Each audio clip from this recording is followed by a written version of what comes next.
നജീബിനും ഹക്കീമിനും മരുഭൂമിയിൽ ദാഹിച്ചു മരിച്ച എല്ലാ ആത്മാക്കൾക്കും. ബെന്യാമിൻ ആടുജീവിതം ഭാഗം 16. തീരെ നനച്ചിരിക്കാത്ത ഒരു ദിവസമാണ് അതുണ്ടായത്.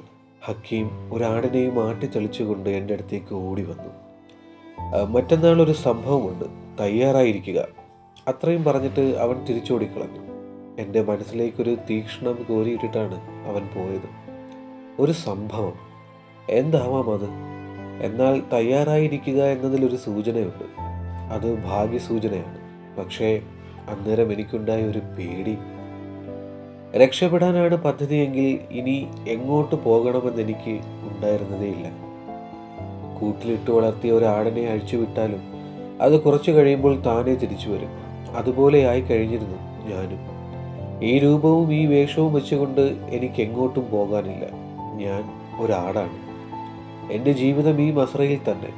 ഒന്നുകിൽ ജീവിതാന്ത്യം വരെ, അല്ലെങ്കിൽ എന്തെങ്കിലും രോഗം പിടിപെട്ട് പെട്ടെന്ന് ചാവുന്നത് വരെ. എൻ്റെ ഈ വൃത്തികെട്ട രൂപം, വൃത്തികെട്ട മുഖം, വൃത്തികെട്ട ജീവിതം ആരെയും കാണിക്കാൻ ഞാൻ ആഗ്രഹിക്കുന്നില്ല. എൻ്റേത് ആട് ജീവിതമാണ്. ഒരവസരത്തിനായി കാത്തിരിക്കുക, അവസരം വരുമ്പോൾ അത് ഉപയോഗിക്കാൻ താല്പര്യമില്ലാതെ നിസ്സംഗനാവുക. ജീവിതം വല്ലാത്ത വൈരുദ്ധ്യങ്ങൾ നിറഞ്ഞത് തന്നെ. ആ 2 നാളുകൾ ഞാനായിട്ടൊരു തയ്യാറെടുപ്പും നടത്തിയില്ല. പ്രത്യേകിച്ചൊരു ഉത്സാഹം തോന്നിയതുമില്ല. ഇതുപോലെ എത്രയെത്ര രക്ഷപ്പെടൽ സാഹചര്യങ്ങളിലേക്ക് ഞാൻ എൻ്റെ മനസ്സിനെ കുളിപ്പിച്ചൊരുക്കി നിർത്തിയതാണ്. പക്ഷേ എല്ലാ പ്രാവശ്യവും വരൻ മുടങ്ങിപ്പോയ കല്യാണത്തിലെ വധുവിനെ പോലെ തേങ്ങിക്കരയാനായിരുന്നു എൻ്റെ വിധി. അതുകൊണ്ട് തന്നെ ഒരു പ്രാവശ്യം കൂടി അണിഞ്ഞൊരുങ്ങി നിൽക്കാൻ എനിക്ക് മനസ്സില്ലായിരുന്നു. തന്നെയുമല്ല, എന്തെങ്കിലും നടക്കും എന്നതിൻ്റെ യാതൊരു സൂചനയും അന്ന് വൈകുന്നേരം വരെ എനിക്ക് ലഭിച്ചതുമില്ല. ആ ഇബ്രാഹിം ഖാദരി, ആഫ്രിക്കൻ കള്ളൻ, എന്തോ പറഞ്ഞത് കേട്ട് ഹക്കീം വെറുതെ തുള്ളുകയാണെന്ന് മനസ്സുകൊണ്ട് ശപിക്കുകയും ചെയ്തു. എന്നാൽ അന്ന് വൈകുന്നേരം ഒരു 4-5 മണിയായപ്പോൾ പതിവില്ലാതെ അർബാബ് എന്നെ കൂടാരത്തിലേക്ക് വിളിച്ചു. അകത്ത് കയറി ഇരിക്കാൻ പറഞ്ഞു. ഞാൻ അത്ഭുതപ്പെട്ടു. ഇന്ന് രാത്രി നമ്മുടെ മൂത്ത അർബാബിൻ്റെ മകളുടെ കല്യാണമാണ്. അതുകൊണ്ട് ഞങ്ങൾ 2 പേരും ഇവിടെ കാണില്ല. നീ ഉറങ്ങാതെ കിടന്ന ആടുകളെ നോക്കിക്കോണം. കുറുക്കൻ വരും, പാമ്പുകൾ വരും, കള്ളന്മാർ തന്നെയും വന്നേക്കും. എല്ലാം നീ നോക്കിക്കോണം. രാവിലെ ഞാൻ വരുമ്പോൾ നിനക്ക് തിന്നാൻ കുബൂസും ബിരിയാണിയും മജ്ബൂസും കൊണ്ടുതരാം. കേട്ടല്ലോ? നീ എൻ്റെ വിശ്വസ്ത സേവകനാണ്. നിന്നെപ്പോലെ ഒരു നല്ല വേലക്കാരനെ എനിക്ക് ഇന്നേ വരെ കിട്ടിയിട്ടേയില്ല. ബാക്കി വന്നവന്മാരെല്ലാം പണിക്കള്ളന്മാരായിരുന്നു. നീ നല്ലവനാണ്. നിന്നെ എനിക്ക് ഇഷ്ടമാണ്. നിന്നെ അള്ളാഹു കാക്കും.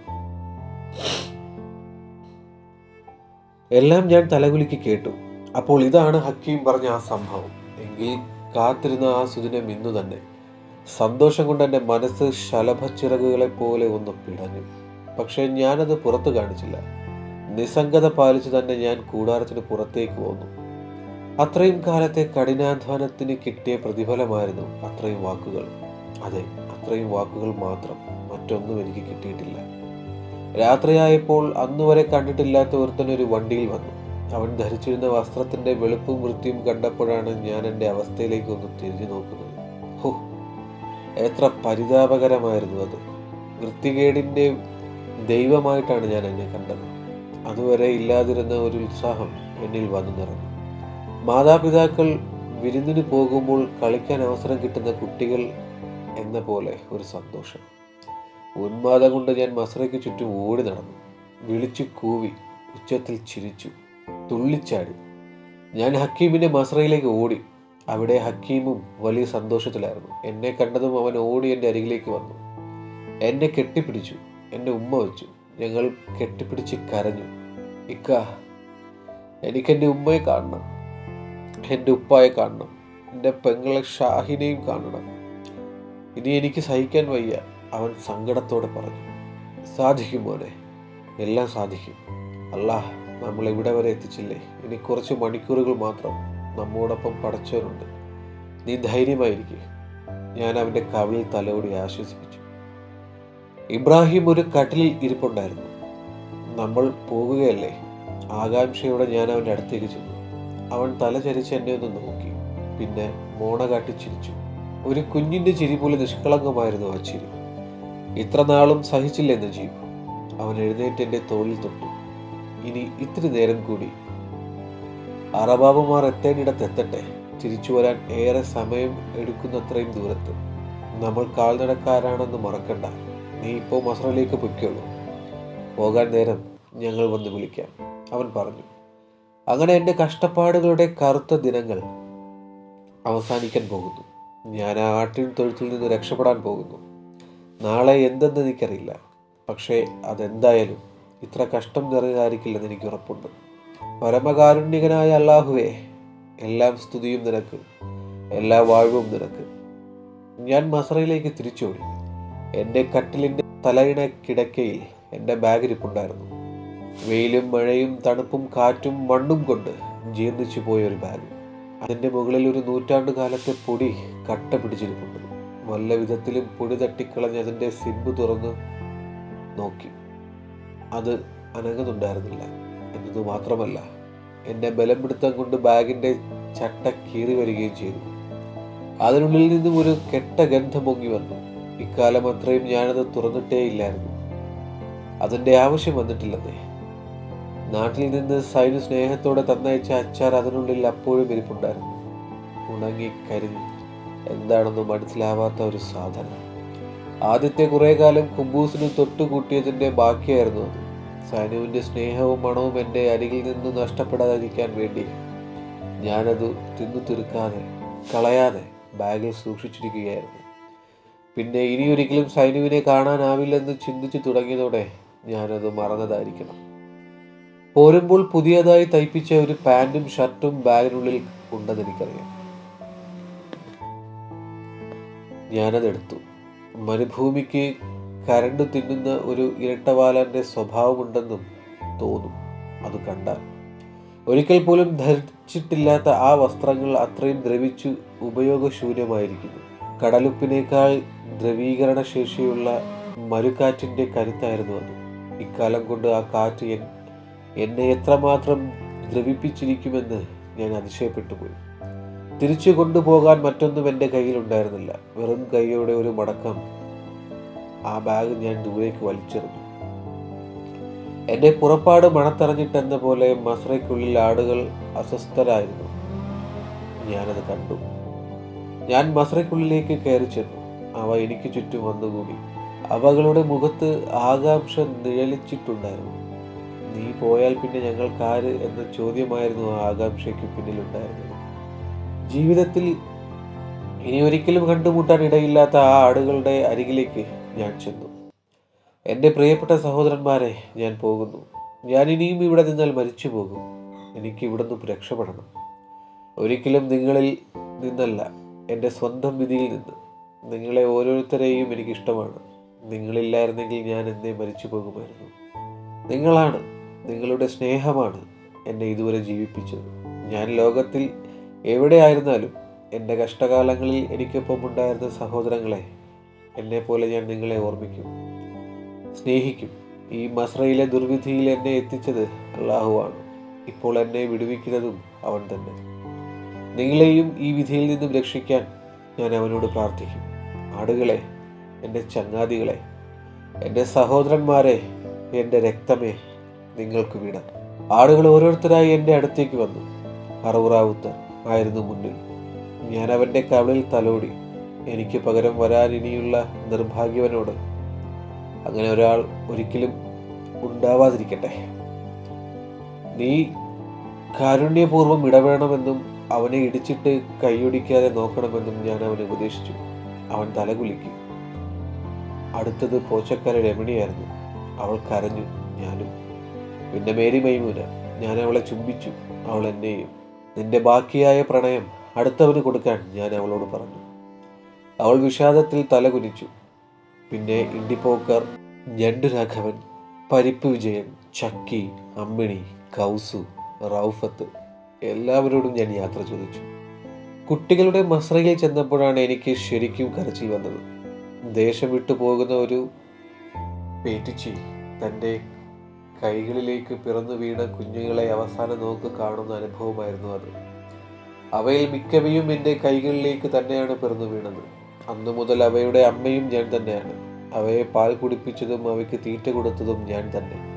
ഒരു നിമിഷത്തേക്ക് ഞാൻ നബീലിനെ ഓർത്തു, അവൻ്റെ നഷ്ടം ഓർത്തു. എൻ്റെ മനസ്സ് വിങ്ങി.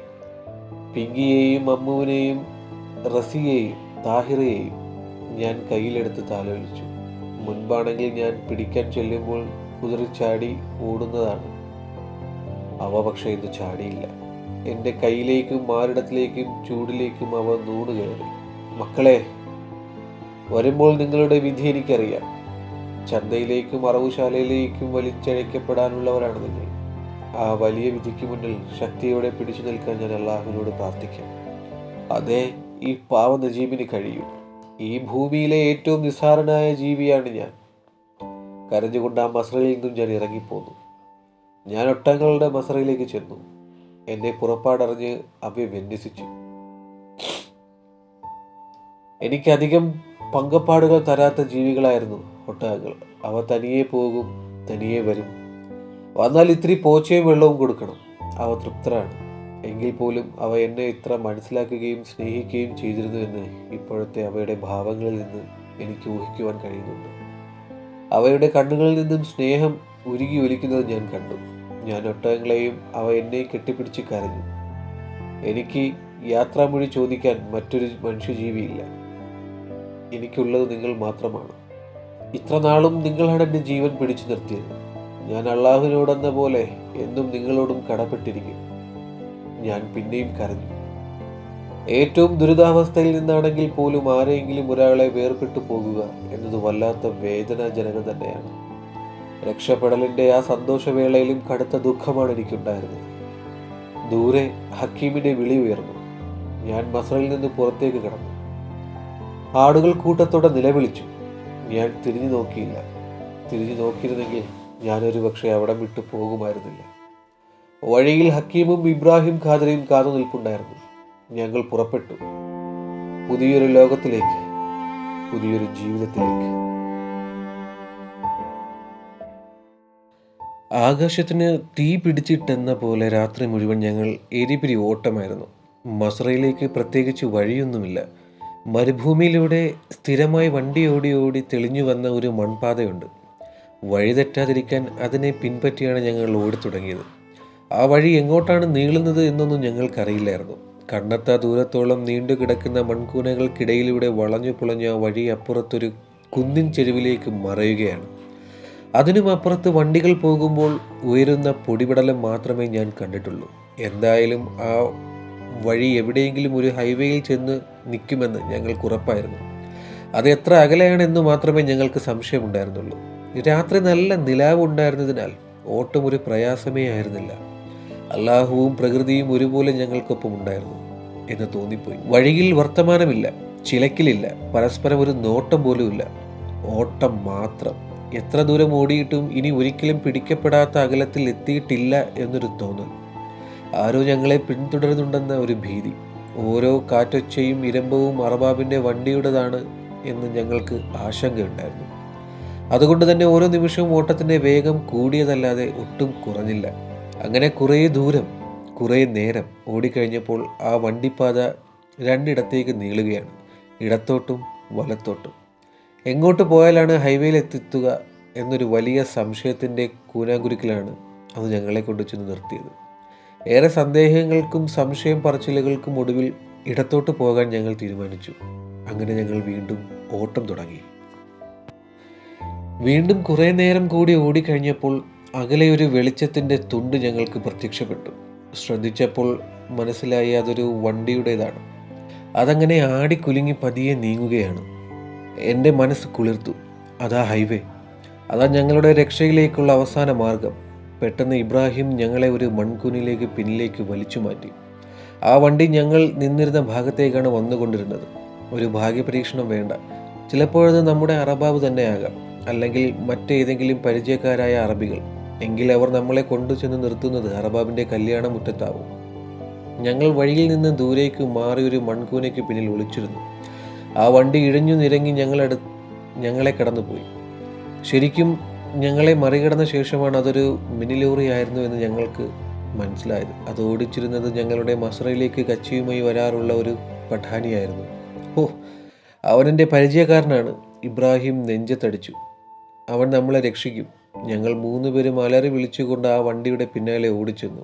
പക്ഷേ ഞങ്ങൾ വഴിയിലെത്തിയപ്പോഴേക്കും ആ വണ്ടി ഏറെ ദൂരം മുന്നിലെത്തിക്കഴിഞ്ഞിരുന്നു. അപ്പോഴുണ്ടായ ഒരു നിരാശയും സങ്കടവും എന്നെയും എൻ്റെ വിധിയെയും പടച്ചോനെയും ഞാൻ ശപിച്ചുപോയി. ഭാഗ്യം കൺമുന്നിലൂടെ കടന്നു പോകുന്നതിൽ പരം സങ്കടം മറ്റെന്തുണ്ട്? ദേഷ്യം കൊണ്ട് ഞാൻ തലമുടി പിടിച്ചു വലിക്കുകയും നെഞ്ചത്തിടുകയും ചെയ്തു. പോയത് പോയി, ഇനി ഒരിക്കലും അത് തിരിച്ചു പിടിക്കാനാവില്ല. അതിൽ വിഷമിച്ചിട്ട് എന്ത് കാര്യം? അടുത്ത വഴി നോക്കുക, ഇബ്രാഹിം ഖാദരി പറഞ്ഞു. അവിടെ തന്നെ നിന്ന് അടുത്ത ഒരു വണ്ടിക്ക് വേണ്ടി ഭാഗ്യം പരീക്ഷിക്കാൻ ഞങ്ങൾ തീരുമാനിച്ചു. അങ്ങനെ പ്രതീക്ഷയുടെ കുറേ നേരം ഞാൻ മനസ്സൊരുക്കി പ്രാർത്ഥിച്ചു. അല്ലാഹ്, എന്തെങ്കിലും ഒരു വണ്ടിക്കാരൻ, ഏതെങ്കിലും ഒരു പരിചയക്കാരൻ ഞങ്ങളുടെ വഴിക്ക് വരാൻ തോന്നണേ. അന്ന് പക്ഷെ ഒരു വണ്ടിയും ഞങ്ങളുടെ വഴിക്ക് വന്നില്ല. അങ്ങനെ ഏറെ നേരം ഞങ്ങളുടെ ജീവിതത്തിൻ്റെ ഒരു ഭാഗ്യപരീക്ഷണത്തിന് വിട്ടുകൊടുക്കാൻ സാധ്യതയില്ലായിരുന്നു. ഇപ്പോൾ തിരിഞ്ഞു നോക്കുമ്പോൾ അവിടെ തന്നെ നിന്നാൽ മതിയായിരുന്നു എന്ന് തോന്നും. പക്ഷേ അന്നേരത്തെ സാഹചര്യത്തിൽ ഞങ്ങൾക്കതിന് യാതൊരു നിർവാഹവും ഉണ്ടായിരുന്നില്ല. അപ്പോഴത്തെ ചിന്തയിൽ ഏറ്റവും വലിയ മണ്ടത്തരമായിരുന്നു ആ കാത്തുനിൽപ്പ്. എത്രയും പെട്ടെന്ന് ഞങ്ങൾക്ക് എത്രയും അകലത്ത് എത്തേണ്ടതുണ്ടായിരുന്നു. നേരം വെളുത്താൽ മരുഭൂമിയിൽ സൂര്യൻ്റെ പ്രകാശം പതിച്ചാൽ മരുഭൂമി മലർക്കെ തുറന്നു കിടക്കും. പിന്നെ ഞങ്ങൾക്ക് ഒളിക്കാൻ ഒരു ഇടമില്ല. കാലത്ത് അറവാവ് മസ്രയിൽ എത്തുമ്പോൾ ഞങ്ങളവിടെ ഇല്ല എന്നറിയുന്നതോടെ അയാൾ ബൈനോക്കുലറും തോക്കുമെടുത്തിറങ്ങും. മരുഭൂമിയിൽ എവിടെയാണെങ്കിലും അയാൾ ഞങ്ങളെ കണ്ടെത്തും. പിന്നത്തെ ഞങ്ങളുടെ വിധി ഭീകരരൂപിയുടേത് തന്നെ. അതിന് അവസരം കൊടുക്കരുത്. ഏതായാലും രക്ഷപ്പെടാൻ തീരുമാനിച്ചു. ഇനി രക്ഷപ്പെട്ടേ ആകണം. പിന്നെയും ഞങ്ങൾ ഓട്ടം തുടങ്ങി. ഇപ്പോൾ ഞാനൊരു കാര്യം പറയട്ടെ. നിങ്ങൾ സത്യമായും നിർഭാഗ്യത്തിൻ്റെ നടുവിലാണെങ്കിൽ പിന്നെ നിങ്ങൾ ചെയ്യുന്നതെല്ലാം ഒന്നാന്തരം മണ്ടത്തരങ്ങളായിരിക്കും. ഇതെൻ്റെ അനുഭവമാണ്. സത്യത്തിൽ ഞങ്ങൾ ബുദ്ധിപൂർവം ചിന്തിച്ചിരുന്നെങ്കിൽ അന്നേരം സ്വാഭാവികമായും ഓടേണ്ടത് വണ്ടി പോയ അതേ ദിശയിലേക്കാണ്. പക്ഷേ അന്നേരത്തെ വെപ്രാളത്തിൽ ഞങ്ങൾ ഓടിയത് എതിർ ദിശയിലേക്കാണ്. ഭീതിയും വെപ്രാളവും നമ്മുടെ ബുദ്ധിയെ മുക്കാലും കെടുത്തിക്കളയുന്നു എന്നതിന് മകുടോദാഹരണമായിരുന്നു ആ മണ്ടത്തരം. പിന്നെ ഇതൊക്കെ എൻ്റെ ജീവിതത്തിൽ സംഭവിക്കേണ്ടതായിരുന്നു. ആ നിയോഗത്തിലേക്ക് ഞാൻ സ്വയം ഓടിച്ചു കയറി എന്ന് മാത്രമേ ഇപ്പോൾ ആശ്വസിക്കാൻ കഴിയൂ. വഴിയുടെ അരികു പിടിച്ച് ഞങ്ങൾ ആവുന്നത്ര വേഗത്തിൽ ഓട്ടം തുടങ്ങി. അർബാബിന് വണ്ടിയുണ്ട്, ഞങ്ങൾ കാലോട്ടക്കാരും. ഞങ്ങൾ 1 മണിക്കൂർ കൊണ്ട് ഓടുന്ന ദൂരം അർബാബിന് 5 മിനിറ്റ് കൊണ്ട് എത്താം. അതുകൊണ്ട് ഒരു രാത്രി കൊണ്ട് കഴിയാവുന്നത്ര ദൂരം എത്തുക, സുരക്ഷിതമായ ഒരു ഒളിത്താവളം കണ്ടെത്തുക. അങ്ങനെ ഓടുമ്പോൾ ഞങ്ങൾക്കൊരു കാര്യം മനസ്സിലായി. ഈ മസ്ര ഭൂമിയിൽ ഞങ്ങൾ തനിച്ചായിരുന്നില്ല. ഏറെ ദൂരെ മാറി വേറെയും മസ്രകൾ ഉണ്ട്. ഞങ്ങളെപ്പോലെ നിർഭാഗ്യവന്മാർ അവിടെയും ആടുകൾക്ക് കാവൽ കിടപ്പുണ്ട്. വരിയരികിൽ ഞങ്ങൾ അങ്ങനെ 1-2 മസ്രകൾ കണ്ടു. അതൊരു വലിയ അപകടമായിരുന്നു. കാരണം എല്ലാ മസ്രയിലെയും അറബാബുമാരുടെയും മകളുടെ കല്യാണം ഇന്നല്ലല്ലോ. അവരിവിടെ കാണും. ഞങ്ങളെ കണ്ടാൽ ഏത് പൊട്ടക്കണ്ണൻ അറബാബിനും മനസ്സിലാവും ഞങ്ങൾ ഓടിപ്പോന്നവരാണെന്ന്. അങ്ങനെയാണല്ലോ ഞങ്ങളുടെ രൂപവും പടുതിയും. അതുകൊണ്ട് ഞങ്ങൾ വഴിവിട്ട് കൂടുതൽ ദൂരെ മാറിയാണ് ഓടിക്കൊണ്ടിരുന്നത്. അങ്ങനെ ഓടുമ്പോൾ മറ്റൊരു പ്രശ്നം, നല്ല നിലാവുണ്ട്. തീർത്തും നിരപ്പായ പ്രദേശത്തു കൂടി ഓടിയാൽ എത്ര ദൂരെ നിന്നും ആർക്കും ഞങ്ങളെ കാണാം. 3 വിരൂപ ജീവികൾ മരുഭൂമിയിലെ ജിന്നുകളാണെന്ന് ആരെങ്കിലും വിചാരിക്കണമെങ്കിൽ അവരത്ര പേടിത്തൂറിയായിരിക്കണം. അതുകൊണ്ട് കഴിയാവുന്നത്ര മറവ് പറ്റാൻ പാകത്തിൽ കുന്നുകളുടെയും മൺകൂനകളുടെയും അരികു ചേർന്നാണ് ഞങ്ങൾ ഓടിക്കൊണ്ടിരുന്നത്. അത് ഞങ്ങളെ ഒരു വലിയ അപകടത്തിലേക്കാണ് കൊണ്ടുചെന്നെത്തിച്ചത്. ഞങ്ങളുടെ കൺമുന്നിൽ അപ്പോൾ ഭേദപ്പെട്ടൊരു കുന്നായിരുന്നു. ഞങ്ങൾ ആ കുന്നു കയറി താഴേക്ക് ഓടി ഇറങ്ങിച്ചെന്നത് മറ്റൊരു മസ്രയുടെ മുന്നിലേക്കാണ്. ഞങ്ങൾക്ക് ഒളിക്കാൻ സമയം കിട്ടിയില്ല. അതിനു മുൻപ് അവിടെ ആരും ഞങ്ങളെ കണ്ടു എന്നതു മാത്രമല്ല, ആ ഓട്ടത്തിനിടെ നിലത്തുറങ്ങിക്കിടന്ന ഒരുത്തൻ്റെ ദേഹത്ത് ഹക്കീം ചവിട്ടുകയും ചെയ്തു. അവൻ ചാടി പിടഞ്ഞെഴുന്നേറ്റ് നോക്കുമ്പോൾ അവൻ്റെ മുന്നിലൂടെ 2-3 ഭീകര ജീവികൾ ഓടിപ്പോകുന്നു. അവൻ കള്ളൻ കള്ളൻ എന്ന് നിലവിളിക്കാൻ തുടങ്ങി. അവനവിടെ ഏകാംഗ പട്ടാളമായിരുന്നില്ല. അവൻ്റെ നിലവിളി കേട്ട് അവിടെ മറ്റു മസ്രജീവികളും എഴുന്നേറ്റു. അവന്മാർ ഞങ്ങളെ ഓടിച്ചിട്ട് പിടിക്കാൻ നോക്കി. ഞങ്ങൾ കുതറി ഓടി. അപ്പോഴേക്കും അവയുടെ അറബാബ് എഴുന്നേറ്റിരിക്കണം. അറബിയിൽ എന്തൊക്കെയോ അലറലുകൾ ഞങ്ങൾ കേട്ടു. ഞങ്ങൾ കുതിച്ചോടി. പെട്ടെന്ന് എന്നെ ആരോ പിന്നിൽ നിന്ന് ഒരു ഉന്ത്. ഞാൻ നിലത്തേക്ക് കമിഴ്ന്നടിച്ചു വീണു. അടുത്ത നിമിഷം ഞങ്ങൾക്ക് പിന്നിൽ ഒരു വെടിപൊട്ടി. ഞാൻ അന്നേരം താഴെ വീണില്ലായിരുന്നെങ്കിൽ അതെൻ്റെ പുറം തുളച്ചുകൊണ്ട് അപ്പുറത്തെത്തിയനെ. എഴുന്നേൽക്കരുത്, നിലത്ത് പറ്റി കിടന്നുകൊണ്ട് ഇബ്രാഹിം പറഞ്ഞു. അവർ നോക്കുമ്പോൾ മുന്നിൽ ഓടിയിരുന്ന 3 പേരെ പെട്ടെന്ന് കാണാനില്ല. ഞങ്ങൾ ശരിക്കും ജിന്നുകളായിരുന്നിരിക്കാം എന്ന് അവർ വിചാരിച്ചിരിക്കണം. ഞങ്ങൾ 3 പേരും പതിയെ ഇടയാൻ തുടങ്ങി. ആശങ്കയോടെ കുറച്ചുകൂടി പിന്തുടർന്നു വന്നിട്ട് 4 വശത്തേക്കും ചുമ്മാ ഓരോ റൗണ്ട് വെടിവെച്ചിട്ട് അവർ മടങ്ങിപ്പോയി. ഞങ്ങൾ ഇഴഞ്ഞൊരു മൺകൂനയ്ക്ക് പിന്നിൽ ഒളിച്ചു. അവർ പോയി കഴിഞ്ഞെന്ന് പൂർണ്ണമായും ഉറപ്പുവരുത്തിയതിനു ശേഷമാണ് പിന്നെ ഞങ്ങൾ എഴുന്നേറ്റ് ഓട്ടം തുടങ്ങിയത്. ആ ഓട്ടത്തിനിടയ്ക്ക് അന്നേരം എന്നെ നിലത്തേക്ക് തള്ളിയിടാൻ തോന്നിയ ഇബ്രാഹിമിൻ്റെ മനസ്സിനും ബുദ്ധിക്കും ഞാൻ നന്ദി പറഞ്ഞു. അവൻ അതിശയപ്പെട്ടു. ഞാനോ? ഞാൻ നിന്നെ കൈ തൊടാനാവുന്ന അകലത്തായിരുന്നില്ലല്ലോ. തന്നെയുമല്ല, അപ്പോഴൊരു വെടി ഞാൻ പ്രതീക്ഷിച്ചതുമില്ല. എങ്കിൽ ഹക്കീമായിരിക്കണം. അവൻ പറഞ്ഞു. അല്ല, ഞാനല്ല. ഞാൻ എങ്ങനെ വീണു എന്നാണ് ഞാൻ ആലോചിച്ചു കൊണ്ടിരിക്കുന്നത്. പിന്നെ ആര്? ഞങ്ങൾ പരസ്പരം സംശയത്തോടെ നോക്കി. അപ്പോൾ മാത്രമാണ് ആ ഓട്ടത്തിനിടയിലെ ആ 4-ാമൻ്റെ അദൃശ്യ സാന്നിധ്യം ഞങ്ങൾക്ക് ബോധ്യപ്പെടുന്നത്. നന്ദി കൊണ്ട് എൻ്റെ കണ്ണുകൾ നിറഞ്ഞൊഴുകാൻ തുടങ്ങി.